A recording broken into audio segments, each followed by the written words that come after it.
Hello வணக்கம், இது உங்கள் சிவி ஸோ ஒன் சொல்லணும். எப்படி இருக்கீங்க? இப்போ பார்த்தீங்கன்னா காலையிலேயே வந்துட்டு விஜய் பார்வதி கமருதீன் கிட்ட ஒரு சில விஷயங்கள், அதுவும் குறிப்பாக அவங்களுடைய ஃபேமிலி பற்றின விஷயங்களை சொல்லி அவங்களுடைய அந்த லவ்ன்ற ஒரு விஷயத்தை வந்து நான் ட்ரூவாக இருக்க புரிஞ்சுக்கோ அப்படின்றத ஒரு சில விஷயங்களை எக்ஸ்பிளைன் பண்ணுறாங்க. கமருதீன் சொல்கிறார், ஆமாம் நீ லவ் பண்ணுற விஷயத்தை எனக்கு வந்துட்டு ஒரு சில பேர் சொன்னாங்க அப்படின்ற மாதிரி ஒரு சில விஷயங்களை போகுது. இதை பற்றி பார்க்கலாம். அதுக்கு முன்னாடி பார்க்குற எல்லோரும் நம்மளோட சேனலை சப்ஸ்கிரைப் பண்ணிட்டு பாருங்கள், லைக் பண்ணுங்கள், கமெண்ட் பண்ணுங்கள், ஷேர் பண்ணுங்கள். இப்போ வாங்க அந்த வீடியோக்குள்ளே போகலாம். ஸோ காலையிலேருந்து ஒரு பயங்கரமான டாக் போயிட்டுருக்கு. வீடியோ காத்தால் ஸ்டார்டிங்காக வந்துட்டு ரெண்டு பேருக்கும் மோதிக்கிட்ட விஷயங்களும் பார்த்துட்டு சின்னதாக ஒரு சின்ன மிஸ் அண்டர்ஸ்டாண்டிங் சண்டை வந்துச்சு. எனக்கு தெரிஞ்சு இது வந்து புகைஞ்சிக்கிட்டு தான் போகும். பட் இருந்தாலும் விஜய் பார்வதி அவங்களுடைய அந்த ட்ரூ லவ் அப்படின்ற மாதிரி ஒரு எமோஷன்ஸ் இருக்குது பார்த்தீங்களா, அதை வந்துட்டு நான் சொல்கிறேன், என்ன காரணம்னு சொல்கிறேன், அதை புரிஞ்சுக்கோ. இப்படிலாம் இருந்தும் நான் காட்டுறேன்னா அப்போ புரிஞ்சுக்கன்ற மாதிரி சொல்கிறாங்க. என்ன சொல்கிறாங்கன்னா, அம்மா வீட்டு சைடு மொத்தம் 12 பேராம், அப்பா வீட்டு சைடு 8 பேராம். ஸோ பெரிய ஃபேமிலி. அந்த பெரிய ஃபேமிலி எல்லாருமே வந்து 24/7 பார்ப்பாங்க. எல்லாமே ஆர்த்தடாக்ஸ் ஃபேமிலி, சரிங்களா?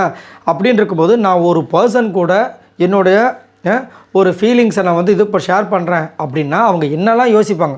அதையும் தாண்டி நான் உங்கள்கிட்ட பழகிறேன்னா நீ புரிஞ்சுக்கோ, இது எப்படிப்பட்ட ஒரு ட்ரூவான ஃபீலிங்ஸ்னு தயவு செஞ்சு புரிஞ்சுக்கோ அப்படின்ற மாதிரி சொல்லி அதே மாதிரி நான் உங்கள்கிட்ட ஆல்ரெடி பேசியிருக்கேன்.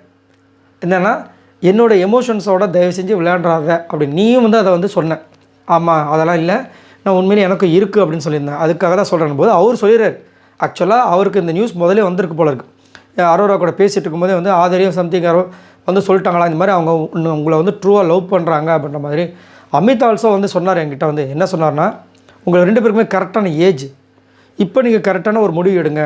ஏன்னா 2 பேருமே ஒரு ட்ரூவான ஒரு விஷயம் இருக்குது. அது மட்டும் இல்லாமல் விஜய் பார்வதி உங்கள் மேலே ட்ரூவான ஒரு ஃபீலிங்ஸ் இருக்குது, அது என்கிட்ட சொல்கிறா, அது நல்லாவே தெரியுது. ஸோ கரெக்டாக எடுங்க அப்படிங்கும்போது எனக்குமே அது தோணுச்சு அப்படின்னு சொல்லிட்டு அடுத்த கட்ட நடவடிக்கைக்கு போகிறாங்க இவங்க. இது எங்கே போய் முடிய போகுதுன்னு தெரியல. ஆனால் கமருதீன் இப்படி பேசுகிறாரு, அப்படியும் பேசுகிறாரு.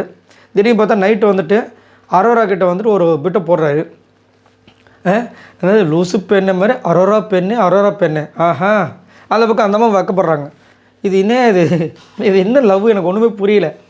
ஆனால் இதை வந்து விஜய் பார்வதி பார்க்குறாங்க. ஆனால் அவங்களால விட்டு கொடுக்கவும் முடியல. ஏன்னா இவர் வந்து விட்டு கொடுக்கவும் மாட்டுறாரு. இப்போ காலையில் பாருங்கள் இவ்வளோ தூரம் பேசுகிறாரு. அதுவும் என்ன சொல்கிறாரு, இன்னொரு இடத்துல இந்த வீட்டில் இவ்வளோ பொண்ணுங்க இருந்தாலும் எனக்கு உண்மையில தான் ஃபீலிங்ஸ் இருக்குன்ற இந்த ஒரு பதிவும் பண்ணிடுறாரு. அதுக்கப்புறம் அரோரா கட்டியும் போய் ஒரு பிட்டை போட்டு விட்றாப்புல. ஏன் வந்துட்டு அந்த பாட்டு பாடும்போது அரோரா பெண்ணு பதில் பாரு பெண்ணு சொல்லியிருக்கலாமே. ஸோ அது வந்து வரும். அந்த ஒரு என்ன சொல்லுவாங்க, அது பேர் என்னமோ சொல்லுவாங்க, பொசசிவ்னஸ். இதுதான் இவங்க தான் வந்துட்டு ஏற்படுற ஒரு விஷயங்கள். ஏன்னா அவங்க லவ் பண்ணுற மாதிரி ஒரு ஃபீலிங் கொடுத்துருக்காங்க, இவரும் கொடுக்குறாரு, ரெஸ்பான்ஸ் கொடுக்குறாரு. அப்படி இருக்கும்போது இன்னொரு பெண்ணை வந்துட்டு அவங்க முன்னாடியே புகழும்போது, அவங்க புகழ்ந்து பாடும்போது, இத்தனைக்கும் அவங்க வந்து வச்சு செய்கிறாங்க. இவரை இல்லாத நேரங்கள் ரொம்ப கேவலமாக வச்சு செய்கிறாங்க. அப்படின்னு இருக்கும்போது இவர் திரும்ப வந்து அந்த பொண்ணை பற்றி பேசும்போது இவங்களுக்கு கண்டிப்பாக கோபம் வரதான் செய்யும். பட் இருந்தாலும் அவங்கக்கிட்ட அதனால் என்ன சொல்கிறாங்க, நான் இப்படி இருந்தும் நான் உங்ககிட்ட என்னோடய எமோஷன்ஸை என் ஃபீலிங்ஸை காமிக்கிறேன் அப்படின்னா என் பேக்ரவுண்டு பாரு எத்தனை பேர் இருக்காங்க, அப்படி இருந்து நான் காமிக்கிறேன்னா நீ புரிஞ்சுக்கோ என்னோடய ஃபீலிங்ஸ் எவ்வளோ ட்ரூவாக இருக்குன்ற மாதிரி சொல்கிறாங்க.